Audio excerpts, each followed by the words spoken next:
Hi, everyone. Welcome to our webinar. Today's program is called Leveraging Vendor Partnerships to Achieve Efficient Operations, Enhanced Learning, and Healthy Green Schools. We're really excited that you're here with us today. We have about an hour or so for today's webinar, and the purpose of this conversation is to really dig into this very, very important relationship between school facilities directors and their vendor partners. We're going to do this in the context of the Healthy Green Schools and Colleges program, as we've been learning from school facility directors in our program about how they approach this relationship, how they really lean on those partnerships to help them in their work. And so we've got a couple of great panelists to talk with us today. But before we do that, I'm going to tell you a little bit about our organization, Healthy Schools Campaign, and a little bit more about our program. So Healthy Green Schools and Colleges is a program of Healthy Schools Campaign, which is a nonprofit organization that's been around for 20 years or so. We're based in Chicago, but we do work across the country. And our work is really centered around ensuring that students have access to healthy school environments where they can learn and thrive. Healthy Green Schools and Colleges is one of many different programs that we have. If you're not familiar with some of our other work, I would definitely encourage you to check us out. But today we're going to focus on our Healthy Green Schools and Colleges program, which is made possible by our sponsors. And I want to take a moment to really thank them and recognize them. As you'll see on our next slide, we have a number of sponsors that support this work year-round. As a nonprofit, this is the main way that this work is funded. And so really appreciate the support of these companies, all of whom have offerings that are in alignment with our Healthy Green Schools and Colleges standard. And many of them are listening today. So thank you very much. So switching over to tell you a little bit more about the Healthy Green Schools and Colleges program overall, I mentioned that school facility directors are really kind of leaning on their vendor partners to help them with this program. And if you're not familiar, I want to take a moment to kind of tell you a little bit about what this program entails.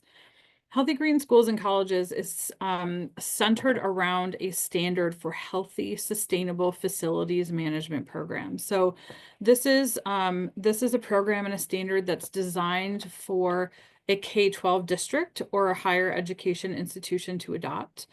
The standard itself covers the full range of things that fall within the purview of a school facilities director. So we're talking about things like cleaning, sanitizing, disinfecting, integrated pest management, floor care, HVAC maintenance, all the things.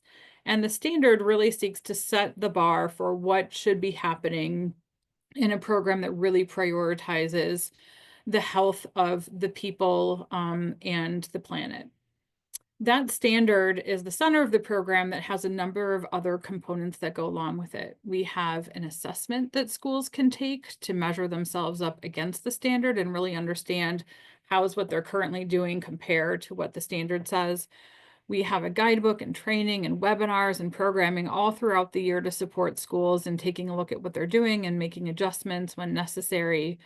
And ultimately, when a school district or a higher ed institution is ready, they can earn a certification that shows the level of excellence that they've achieved, that they've met the standard, and really get that positive recognition for the work that they're doing.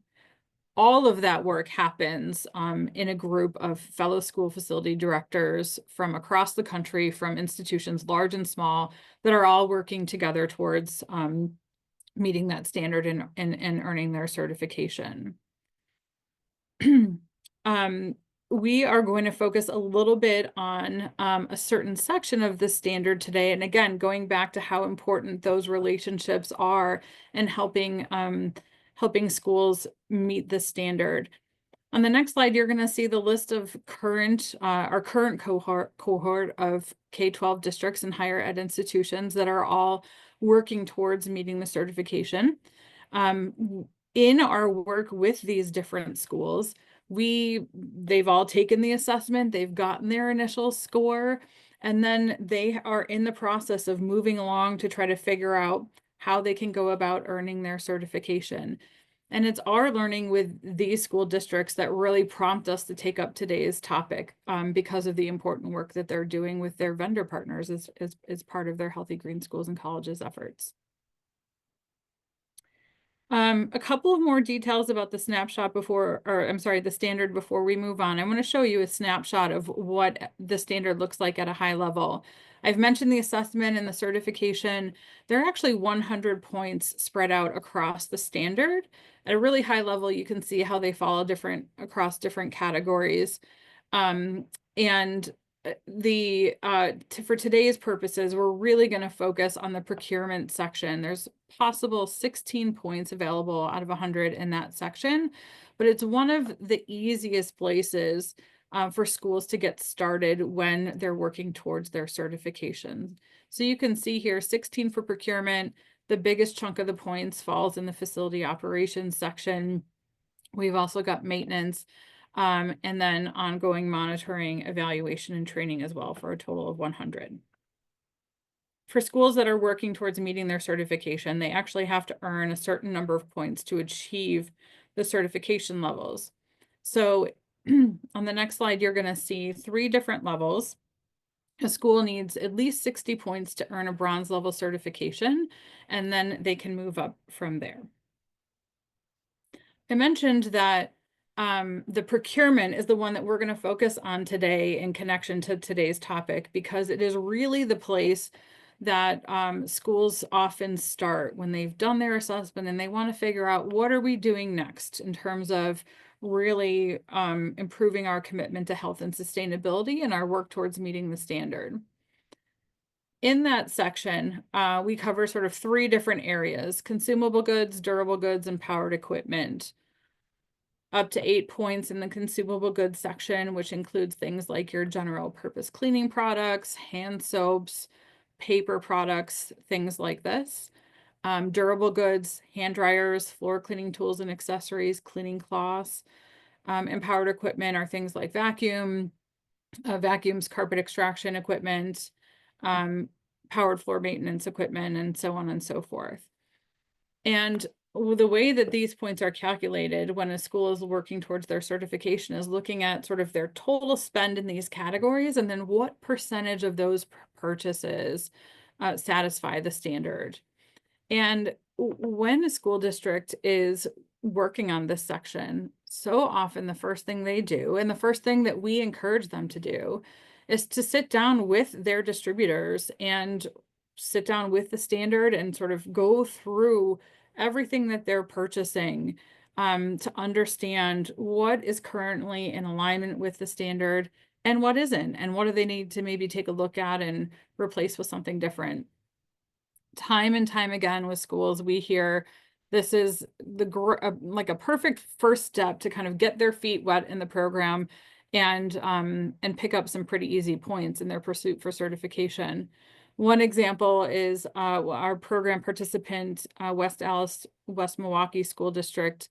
The facilities director there, Stephen Eichmann, got started doing exactly this, meeting with his distributor and looking at the 30 different types of cleaning products and chemicals that he was purchasing across his district, and identifying which ones do not meet the standard, putting really sort of the homework and the onus on his distributor to kind of do that analysis and then come back with some examples of, okay, you're buying this and this doesn't really fit.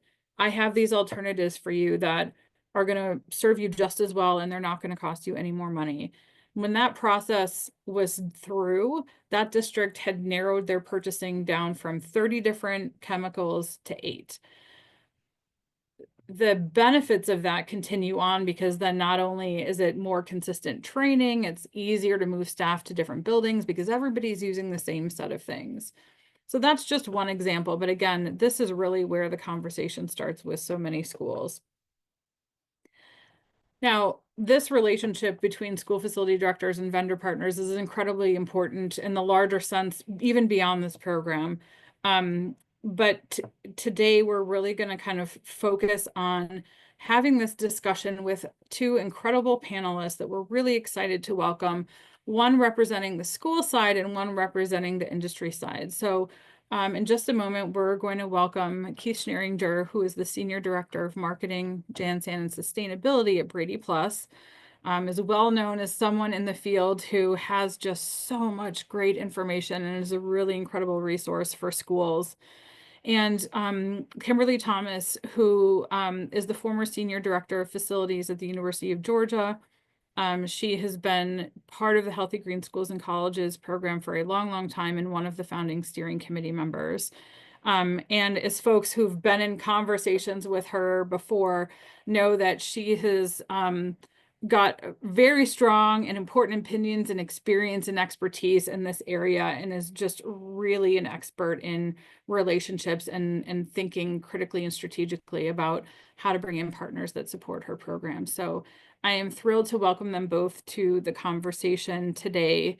Welcome, Keith and Kim.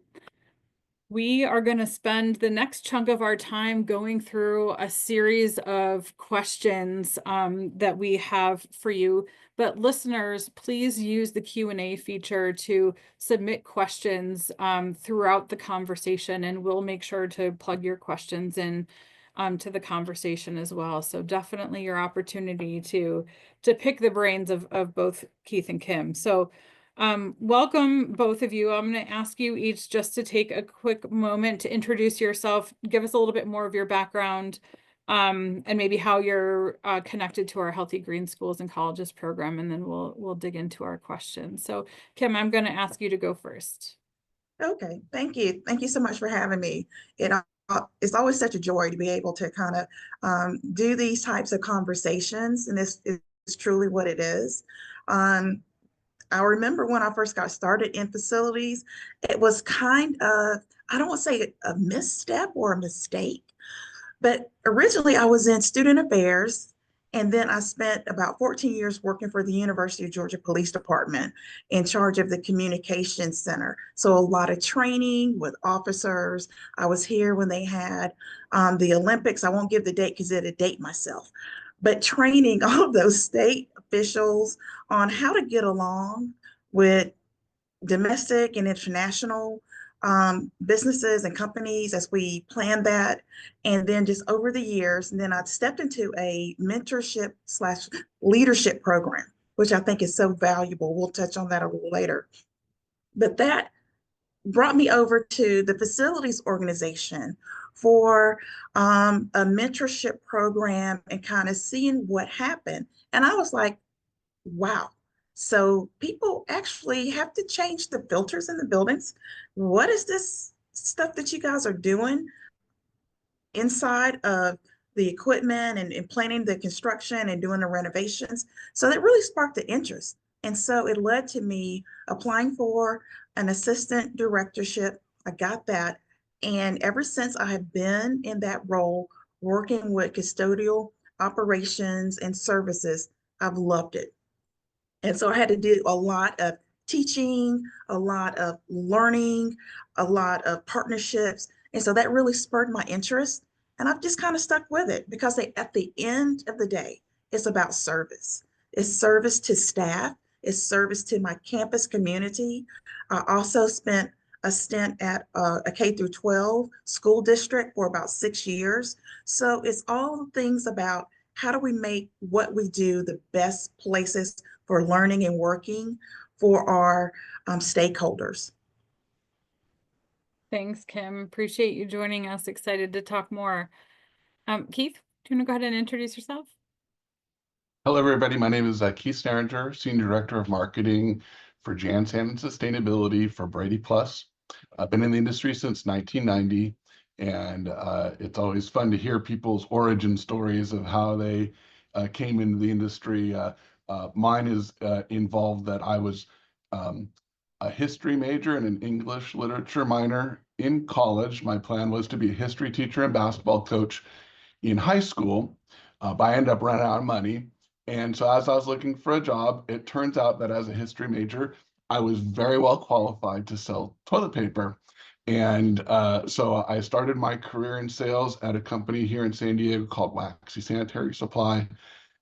Went sales management, and then marketing, and then really kind of got caught with the green cleaning bug in the early 2000s as customers began to ask about it. And so became a lead accredited professional in 2004, joined U.S. Green Building Council, and became involved with a lot of things related to green cleaning.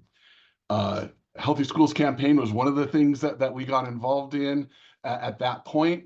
And then as this Healthy Green Schools and Colleges standard was being developed over the course of the pandemic, I was like, that is kind of taking all these elements together. And so it's been really a joy to be involved with everybody here as part of the standard. Thanks, Keith. I appreciate you saying that. And I think that, you know, one of the important things that I want to make sure that everybody listening knows and understands is that from our perspective, it's so important to have sort of when we think about this program, our role we really see is doing what we can to support schools and their efforts around health and sustainability. And a huge part of that is engaging with the industry, right? Because we want more and better green and healthy products available at a competitive price for schools that helps schools do what they need to do. And leveraging this program and understanding how your company's offerings align with the standard and how you as a sponsor can be using this in your conversations with customers and potential customers helps you and helps those schools as well. And so we really think about this as a win-win-win, and these relationships are so important in this work and helping make sure that schools are able to use all the right things and use them the right way. So excited about that. Kim, my first question is for you. As someone who's worked in both the higher ed and K-12 context, what would you say are the key challenges school facilities face when trying to align with environmental standards in their product procurement, like we promote in the HGSD standard? Yeah, great question. And I'll give kind of like a historic and then we'll kind of move quickly. One of the things, as I mentioned earlier about getting into this field, the University of Georgia is where we first kind of took our first step into converting our campus in the late 90s into more of a green business program. We wanted to focus on, as you mentioned earlier, Sarah, about transitioning over 300 traditional cleaning products, looking at the worker injuries that we had, some of the asthma triggers that a lot of our campus stakeholders had, and said, what can we do as a facility operations? We're the professionals in this. How can we help ourselves and help our customers? So that's kind of where we started. And with that, working with our vendors, we had to say, okay, we are looking at a new process. How can you help us consolidate what we do a better job, be efficient on money, because at the end of the day, we have to look at the financial implications as well. And then look at moving into how can we be a better health partner for the things that we do on a daily basis to help our campus and to help our staff. And so we went from over 300 traditional products and we meshed that down to 3 daily green certified products, and then looking at how we changed our equipment, how we had to sell that to the campus, which wasn't a tough sell, actually, as we had our facts together, working with our vendors to understand what that would mean as far as we want our staff to be our ambassadors. So I want some intensive training on what's in these products so that they know from their own health benefit what they're doing, how it affects them, and in turn, how it can affect their customers. So we really wanted to look at how we do that. But there's really not a state mandate in our state, in the state of Georgia. There's some places that would have a mandate to do that, but we were doing this on our own. And so then we had to look at how do we incorporate what we want to do, make it be in the best interest for our stakeholders, marshaling the best resources that we know our taxpayers are entrusting us to do. And then how we can, where there is no state mandate, how do we bring that into some type of compliance that we can then share out. Because then we brought in other campus partners in addition to our vendors to say, hey, where are other customers doing this type of work where they're trying to change a traditional business operation into a sustainable operation? Do you have anything written, any policies we can share? How about you help us write some? And so that's where we kind of began to transition. And it did help us having those partners to understand where we wanted to go, have some goal setting, have some shared training vision, and then being able to get out to our campus and really be a champion across our campus to show people and demonstrate where we wanted to go. And we got them on board. And I think it really was great for our business partners to do that with us in meetings across the campus. That's awesome. Thank you, Kim. I appreciate that. Keith, how does BradyPLUS help K-12s and colleges navigate the complexities of understanding the impact of their current product selections and moving to purchasing environmentally preferable ones? Yeah, I think it's like a process. It's sometimes it takes several conversations, because I think you start off with the basis of what you're using today, like doesn't it's not bad, like I think there's a lot of folks that come and with the best intentions to say you need to switch to these products because your people are going to get cancer, your people are getting hurt on the job, and they become very sensationalized, and so our approach has been, hey, let's take a review of some new innovations that are out there that can do the job just as well, can be the same price or even give you a better price, and it's going to be safer for your surfaces and your people.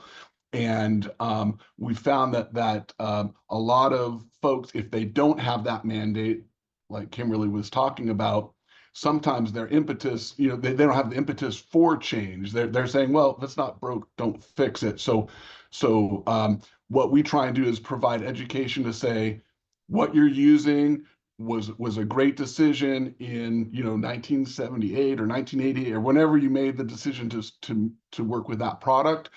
But now there's some new products that can potentially help you do things faster, safer, with less impact on the environment. And then just like Kimberly said, usually there'll be like a champion or two that will pop up. And then we see our role as just really providing information so that they can make informed decisions that they would see that would be in the best interest of their institution, their students, and their faculty. Thanks, Keith. And that's making me think about, earlier when we were talking a little bit about the criteria in the standard around in this procurement section. One thing we didn't talk about specifically, but I definitely want to point out about the standard is that in that section, when a school is looking to earn those points, and just really be thoughtful, whether you're going for certification or not, just be really being thoughtful about the products and tools and equipment you're using and how they impact the health of the students and the staff.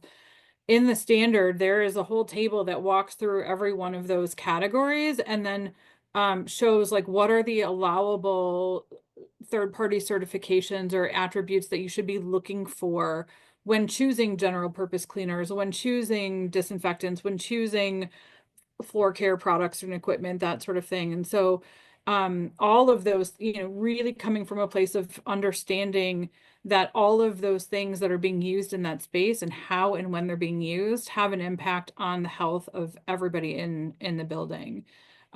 So definitely, if you're listening and you're not familiar with the standard, open it up, check it out. It's I think it's the very last page. That appendix really kind of walks you through every one of those things. So it's very, very easy to follow and an easy framework to use as a basis for discussion with your vendor partners.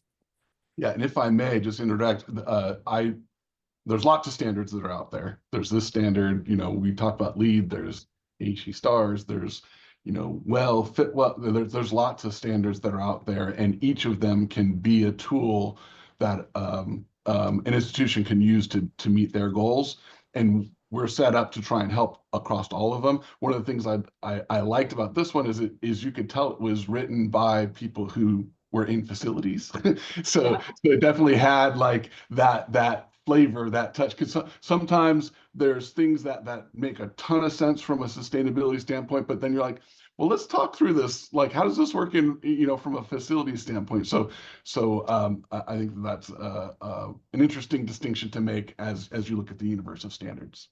Yeah, no, I appreciate you mentioning that, because that is something too that this program and the standard were created by school facility directors for school facility directors. And I think it's unique in that it's a standard for the facilities management program.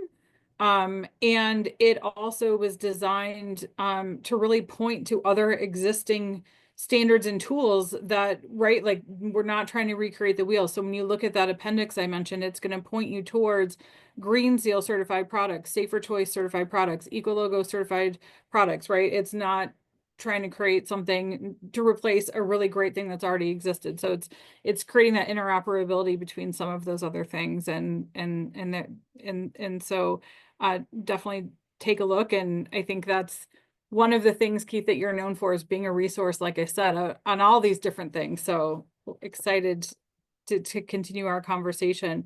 Kim, I'm going to switch over to you for a second. Can you tell us about, really thinking about your experience, what makes a vendor or a distributor a true partner? And I know when you talk about them, you really talk about them as business partners. What makes them a true partner in supporting a school's healthy and sustainable facility goals? Yes, and I know you've heard me mention a couple times, if I know more than the salesperson, then I don't need salesperson. And with that being said, what I usually mean by that is, um, I want a true partner. So that means if I'm researching why certain types of products may have certain types of reactions, I want a partner that can either explain it to me, or let's work together to figure out the best answers, because I am on a finite amount of money that I can spend on certain things. So I have to be very engaged in, okay, if you're telling me that I can use this floor machine and I can use less water, there's less of a spin on whether it's going to be battery operated or electrical, and you're telling me that it has decibel level enhancements. I want you to walk me through, because the person I spoke to last week said the same thing about theirs. So let's be engaged. Let's do some research together. I've had some of the business partners even go to training. One of the things I really liked about Healthy Green Schools and Colleges, we actually have had summits where we would kind of lock ourselves in specific locations. We would do some school tours. We would do university tours. We would have manufacturers come and talk. And I would send an invitation to partners, say, hey, I'm going to be going to Chicago for a couple of days. If you're not busy, can you send someone with me? Because I got some questions. And a partner would come if they're able to, or host training, host my training staff, host my leaders, so that we can really know and be engaged in what it is that we want to purchase, what our goals are. A partner is helping me reach my goals. And in order to do that, you need to understand my goals. So we talk about being knowledgeable about the resources and the equipment and the products you have, not just on a surface level, but let's really be engaged. And we talk about listening skills, not just trying to sell me something for the sake of, making money, but are you actually listening to what it is I need to do in my district or at my university? Because I might have some restrictions on what I can do, or we've had some past issues with product safety. Are you really engaged to know, okay, if I'm having equipment malfunctions, do I have to go through a subcontractor, or is that something you can help me with? So I think just really just being open and honest and sharing and listening, and all of those things can help us build a great partnership and trust. Thanks, Kim. Keith, as a partner to your customers, what steps do you and your team take to really stay informed about evolving product standards or opportunities for customers to pursue different things like the Healthy Green Schools and Colleges standard or some of the other programs that you mentioned? Yeah, it's interesting as I reflect back on the journey, in the as stated before, I got involved in the industry back in 1990, and I can remember that there was some green cleaning stuff that was happening back then, but a lot of it was either 2 to 3 or 4 times more expensive and about a half as effective at that time. Things got much better as we ticked over into the 2000s. And so as we began to think about, and people and customers were coming and saying, I need help with this goal or this, this standard or this certification, or I need to meet this directive. The way that we thought about it was, as a distributor, we're a bundler of solutions from all the different manufacturer partners. And then we want to engage with the school or the university, understand what are they hoping to achieve. And so that's this framework of what we call GPS, or Green Partner Support, is really a partnership with the customer first to understand what they're trying to do. And then we partner with our manufacturer partners to find what's the best in class solution that we can come back and now present as a comprehensive and holistic solution to help people with their bottom line, because the budget is obviously very important. We can't do anything outside of a budget. But as Kimberly alluded to, there's also a human health and environmental bottom line to all these decisions as well. And sometimes you can find something that is good on one of those axes, but bad on another. And you might think that it costs less, but if you're having people get hurt and sick, that is a cost. It's not reflected in this budget side, but it's reflected in that budget side. So try and have this holistic view, again, centered around what is your goal? Is your goal Healthy Green Schools and Colleges certification? Great. Let's put things together so you can achieve that. Is it LEED? Is it HE stars? Or is it, do you just want a clean green building at the lowest cost? Then we come and look at what's out there, and then present that as a holistic solution. And then we also, if we don't have the right stuff, then we'll go to our manufacturer community and say, we're short on this, and this aspect, and try and help them in product design and deliver, so that we can again help the customers. Thanks, Keith. We're going to stay with you for a minute. Just on that note, can you share an example of how your partnership with the school district directly helped them achieve a sustainability goal? Sure. Yeah. So there's been a variety of colleges, universities, and elementary school districts who are pursuing LEED certification, where we've been able to help them write a green cleaning policy that would help them to achieve either a credit for a LEED for new construction project, or a LEED for operations and maintenance prerequisite.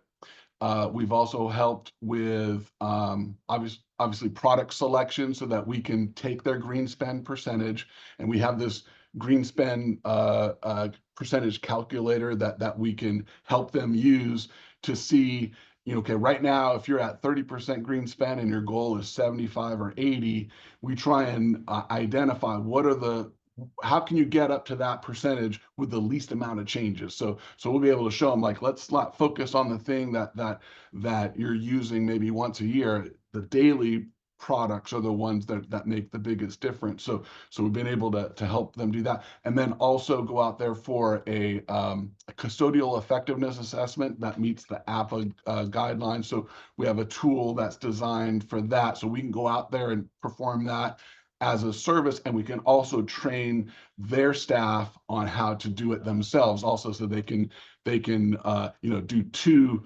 assessments and then average them out. But those are things that we've been able to do, and it's up to and including people even just saying, like, this is for a lead project. I'm speaking that they'll sometimes just give us access to their lead online profile, and we'll upload all the documents for them on their behalf after we've developed that sense of trust that we're going to be able to do that. And in doing that, then we also work with, if they have a consultant, another outside consultant that's helping them, we get to know those people, and then it just kind of spreads from there, so that everybody can kind of learn from each other and then help achieve what they're trying to do in these projects.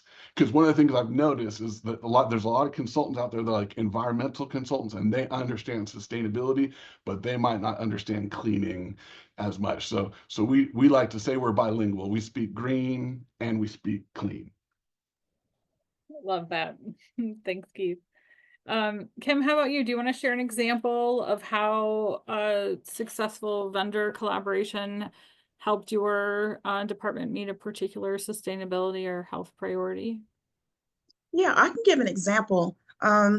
Working with one of our local distributors, Athens Janitor Supply, when we were going, it was pre-COVID, when we knew that we needed to make a lot of changes from our warehousing, inventory, stocking needs, ordering needs, enhanced cleaning, and also communicating that with our stakeholders across the campus.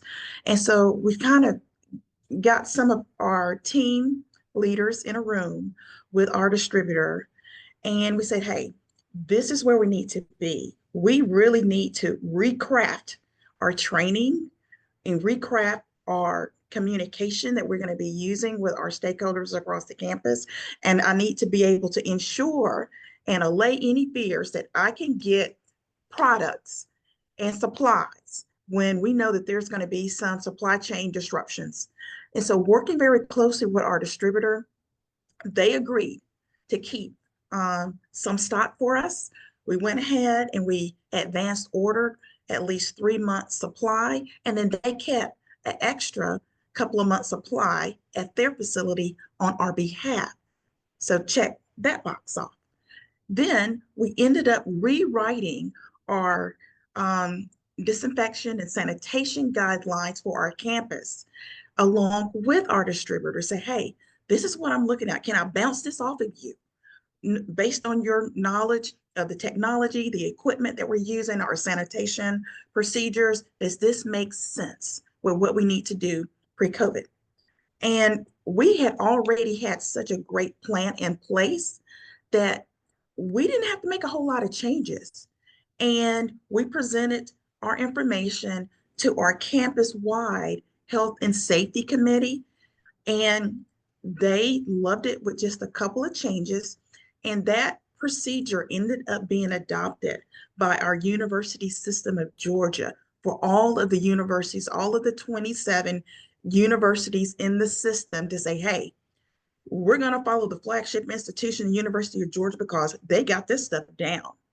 And it ended up being a 30-page procedure on step by step by step, what our staff was going to do, how we would respond to emergency situations, what products and equipment we would use, what our stakeholders could do to help support themselves in individual offices, what we would do to support them in public spaces, labs, classrooms, all of those things across campus, indoor and outdoor. And I really, can't say thank you enough to the patience and the dedication for having that business partner work with us hand in hand to ensure that our goal was met. They showed us what they could do to support us, and we in turn helped support them because they ended up sharing that information with their other customers as well. So I just think that you really have to have those relationships before an emergency or a tragedy. So taking those small steps as early as possible, but having that sustained trust and work together, I think really paid off for us and really helped a lot of folks within our organization and across our state. That's an incredible example, Kim. That's amazing work. You've hit on a number of things already, but are there any specific qualities or practices that you look for in vendor partners that you have not already mentioned in some way or another? Yeah, I think I would mention that having our partner, read the standard, Keith touched on, really tying their practices in from a business standpoint into their customers, really alignment. And so I would really just hammer that in. We develop a green purchasing contract. I want my business partners, my distributors, to understand that. I shouldn't have to explain that to you every time. It's out there on the web, but we share that as this is part of our business operation. Um, if you have other clients who are doing some things that you want to share with us, let's take a road trip. I don't mind. I'll hop in the car and let's drive and see what other people are doing that think are doing great things. Because I think it's all about sharing because we all want to do a great job. And I think some, distributors, they might be a little hesitant to say, okay, well, I see what they're doing over in Clark County at the university. I got another customer over in Charlotte. Um, is it something you'd be interested in? Yeah, even if it's maybe doing a Zoom call. So I think sometimes some distributors might forget that it's still a human element about this. And it's okay to share that out because what is working in one place, I don't need to recreate the wheel. I just need to see how it can work for me. So not forgetting that it's not just equipment and products and technology, it's also that human element. And I think that's an important thing to share because in the standard, we talk a lot about communication and not, staying in a silo. You can't accomplish being successful with, the Healthy Green Schools and Colleges standard all the way through completion without talking to somebody. So I want our distributors to share in that too. Thanks for saying that, Kim. I think that, like, in all my years of working with you, those are the two things that I think stand out sometimes the most. Is one is, and you've already said it, but I've heard you say it time and again. If I know more than you can just leave my office, right? Like, you don't need to be here. I'm busy, right? But at the same time, you have always also been someone who is very curious about what others are doing and what you can learn. And you are always so willing to share your knowledge, your experiences, your tools and resources with others. And I think that just says so much about your leadership. And like you said, there's no reason for anyone to kind of recreate any of the work that's out there, especially that's like one of the central components of our program is schools sharing with one another what they're doing so that everybody can benefit from that collective effort for sure. So thanks for sharing that. Keith, what are some common challenges that vendors face when trying to introduce new environmentally preferable product options to school facility teams, and how do you address them? Sure. Yeah. If I may first just also react to some of the things that you're just talking about with Kimberly and yeah, I think that yeah, sharing the information very important and sometimes I like to think of like as a distributor or representative for distributor, I like to think of us as we're like bees, flying from one flower to another and we're sharing, and pollinating information and something that worked over here might have an aspect that can work over there or sometimes it doesn't work at all but then you learn and then through the conversation then you can solve and it's a way that we continue to learn more and I'm just reflecting back because I can remember when I started back in 1990 before the internet when I would come and talk to a customer typically I knew the most about whatever it was I was talking about because the customer didn't really have access to all the same information that I did. And I really began to notice a difference as the internet came on where people, you'd talk to somebody, you'd say like, oh, this person's definitely been studying. what's going on. So it's one of those things where you need to be upping your game. Otherwise, like Kimberly said, I already talked to the internet and I got all the information I need. So what do you bring into the table? And so when to get to the question of like talking people through, like if maybe they are not for it, and it is something that we've had several conversations with folks where they say, not only do I not want environmentally preferable products, I want a product that will melt the paint off the wall. I want a product that I have had this conversation with people who are messing around with dilution control system, trying to get like a hotter product, and they would know that it's at the rate that they want it to be when it would burn their fingers. Like that was their standard. It's like, this is crazy. This is nuts. It's not going to clean any better. It's potentially going to hurt your folks, and it's going to leave a bunch of residue on the surface to cause faster resoiling. So this is not a good idea, even though it looks like it's blasting things out first. But what I try and do is I try and say, if people are saying, listen, I don't want it at all, I try and still say, well, at some point in time, there's just the way that things are going. This might be something that somebody will ask you a question about, whether it be your boss or the boss's boss or some parents. They might be interested in. So how, and I've noticed since COVID, like a lot more administrators are very interested in how's cleaning get done.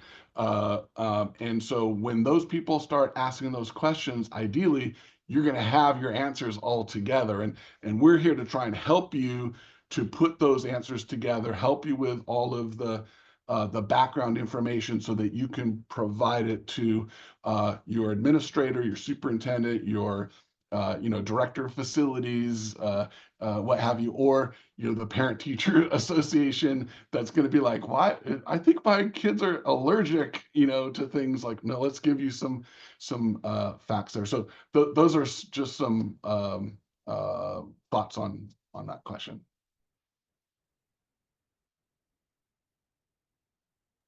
Thanks, Keith. So I have one, maybe two more questions for each of you. And then we have a couple of questions from our audience too, and I want to make sure we get some of those in before we run out of time. So if anyone else listening has a question they haven't sent through the Q&A feature yet, please go ahead and do that. We want to make sure to get to them. Keith, sticking with you for a moment, what questions do you wish more school facility folks were asking you and your team? What would you say to them? I wish you were asking me about this because I know about this and it's important. Yeah. I wish that there were more questions like framed up as, here are the things I'm being asked to do. How can you help me achieve these goals? And a lot of this is our responsibility also to ask you, that. So ideally we are having that conversation where we say, what are the things that are keeping you up at night? What are some of your biggest challenges? And ideally, that opens up the conversation where the customer can say, like, this is what I have to deal with. How can you help me? And so I wish that was more of a conversation as opposed to things related to here's an RFP, fill it out, and I understand that's part of the process as well, but ultimately, how do we capture the essence of your biggest challenges? That's a good question. Kim, for you, what opportunities do you think vendors or distributors are missing to provide a value add to their school customers? Yeah, I was jotting down a few things, and one thing that I think might be very helpful, some vendors, distributorships do a better job than others. But one thing that I always found really helpful is all of the distributorships and vendors have some sort of customer training module. But if it were computerized, that would help because I want to be able in this day and age to be able to share that out with some of our staff. And then they'd be able to get a certificate right there on the spot and say, okay, we did a module on this floor cleaning operation, because you don't have necessarily have someone who can come in and do an in-person training all of the time when everybody needs it.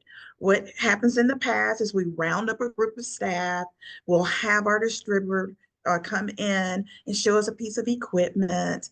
Some of the smart ones might record it, or they might have a link on their company website.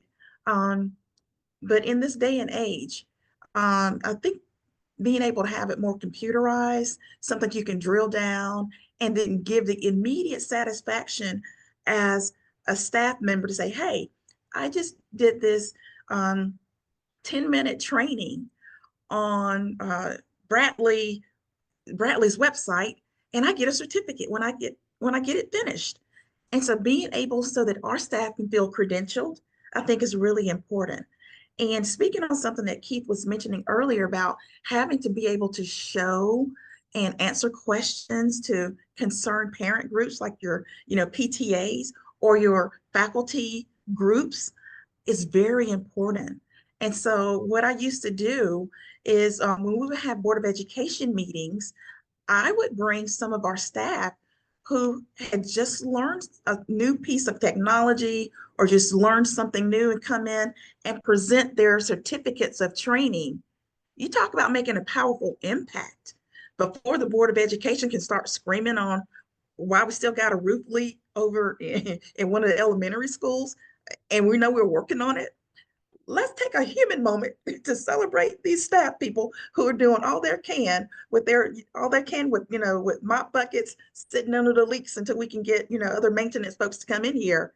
But I think again, bringing it back around to the human element and celebrating the hard work that our facility staff does on a daily basis, and certainly or computerized certificate would be great.